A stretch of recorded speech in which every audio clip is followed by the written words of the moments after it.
Hello friends, কেমন আছো সবাই? আমি খুব ভালো আছি।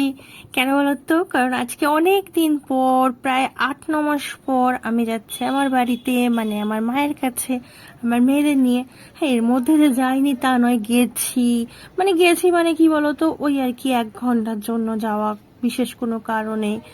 আর তাছাড়া তারাপীঠ গিয়েছিলাম, দেখেছো মা সেখানে, আমার আগের ভিডিওতে দেখেছো যে মা সেখানে গিয়েছিল, সেটা দেখা হয়েছে। বাট বাড়িতে গিয়ে যে থাকা, সেটা হয়নি। ও কিছুদিনের জন্য বেশ কয়েকদিন থাকবো, মায়ের আদর খাবো, সেটা হয়নি।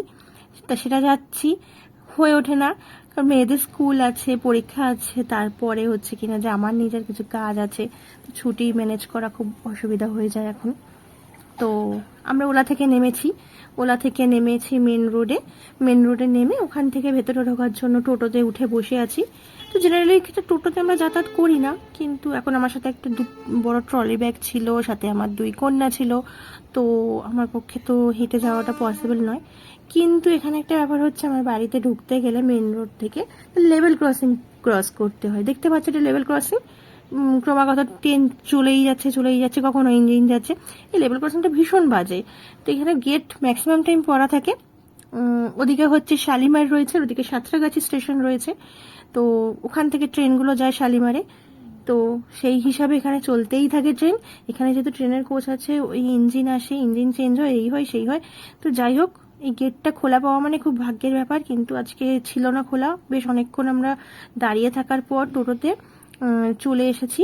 তারপর দেখলে গেটটা খুললো, গেটটা খোলার পর আর ইচ্ছা করে না, এসে গেছি বাড়িতে।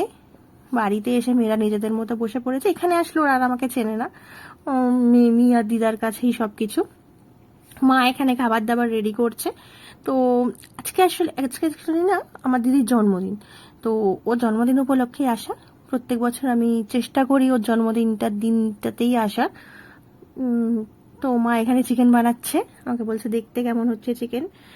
আর এদিকে সব আরো খাবার দাবার বানিয়ে রেখেছে, রেডি করতে শুরু করেছে একটু একটু করে। এখানে দেখো ডাইনিং এর মধ্যে সাজিয়ে রেখেছে, এই যে পায়েস বানিয়ে রেখেছে, পায়েসটা আমাকে দেখাচ্ছে, বলছে যে দেখ কেমন হয়েছে। তো আমি দেখছি, আমাকে বলছিল একটু টেস্ট করতে, কিন্তু আমি পায়েস টায়েস খুব একটা পছন্দ করি না। এবারে মা নিয়ে বসেছে লুচি। অ্যাকচুয়ালি বার্থডে, তো কিছু লোক ইনভাইটেড আছে কয়েকজন, আর তাছাড়া ফ্ল্যাটে কিছু বাচ্চা টাচ্চা আছে, তাদেরকে দেবে, নিজেদের তো আছেই। সেই কারণে রেডি করতে শুরু করে দিয়েছে। দিদি তো নেই, দিদি অফিসে আছে, তো অফিসে আসার পর কেক টেক কাটিং হবে, সেই সময় ব্যস্ত হয়ে যাবে, রান্নায় লেট হয়ে যাবে সেই হিসেবে। তো আমি বললাম আমি লুচিগুলো ভেজে দিচ্ছি, অতগুলো লুচি তো মা একা করতে পারবে না। তো মা বেলছিল, আমি ভাজছিলাম, এইভাবে। এই যে চিকেনটা যেটা তখন হচ্ছিল তৈরি, সেটা এখন রেডি হয়ে গেছে পুরোটাই। তা মা বললো দেখ কিরকম হয়েছে, একটু টেস্ট করে, তো তোর মতো হয়েছে কিনা। তো যত ভালোই আমি রান্না করি, কিন্তু মায়ের হাতের টেস্ট কি হয়, মায়ের হাতের রান্না তো মায়েরই হাতের। তো সেই, এদিকে আমি লুচি ভাজি, এদিকে মেয়েরা আবার মায়ের কাছে আবদার করলো যে ওরা নাকি এগরোল খাবে। তো যাওয়ার পর কিছু খাইনি, তো তখন এগরোল খাওয়ার জন্য, লুচি তো খাবে রাত্রিরে। ও বললো ঠিক আছে এগরোল বানিয়ে দিচ্ছি, যা হয় আর কি, দিদার কাছে গিয়েই আবদার বায়না সব শুরু। তো মা এগরোল বানাচ্ছিল, আমি মাকে বললাম আমি নিচে বসে এগুলোকে করে দিচ্ছি, মানে এগরোলটাকে আর কি, রোলটা যেটা করার, ওই শশা কুচো, পেঁয়াজ কুচো, কেচাপ সব কিছু দিয়ে। কিন্তু আমি খুব একটা ভালো রোল করতে পারি না, দেখো একটু কেমন ভাবে করছি। তোমরা আমাকে জানিও যে তোমরা বাড়িতে কে কখন এগরোল বানিয়েছো, এইভাবে বানিয়েছো কিনা, কিভাবে করেছো, আর আমারটা কিরকম হয়েছে অবশ্যই কমেন্ট বক্সে জানিও। তো আমার এই রোল করাটা দেখে মা খুব চেঁচাচ্ছিল যে পেপারটা মোড়ানো নিয়ে। বললাম পেপারটা তো আমি ছিঁড়ে ফেলেই দেবো, ওটা তো আর খাবো না, তো প্রবলেম কি আছে, ওটা না একটু এদিক ওদিক হয়ে গেছে, সেই শুনে তো মা খুবই চেঁচামেচি করছিল। যাই হোক, দেখো কেমন হয়েছে, একেবারে কি খারাপ হয়েছে বলো? একটু জানিও কিন্তু কমেন্ট বক্সে, হ্যাঁ, জিনিসটা একেবারে খারাপ হয়েছে কিনা। যাই হোক, ইতিমধ্যে দিদি এসে গেছে অফিস থেকে। ওকে আসার পরে কোনো রকমে হাত মুখ ধুয়ে মা বলেছে তাড়াতাড়ি করে কেক কাটিং কর, কারণ মেয়েরাও খুব অধৈর্য হয়ে যাচ্ছিল কখন কেক কাটিং হবে, কখন কেক কাটিং হবে।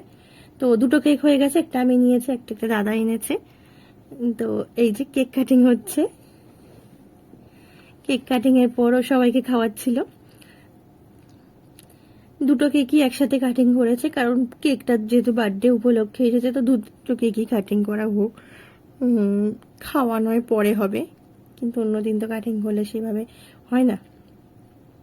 তো তোমরা জানিও কেমন লাগলো দিদির বার্থডের ভিডিও। আর এখন বাড়িতে আছি, পরপর আমি ভিডিও দিতে থাকবো কবে কি করছি।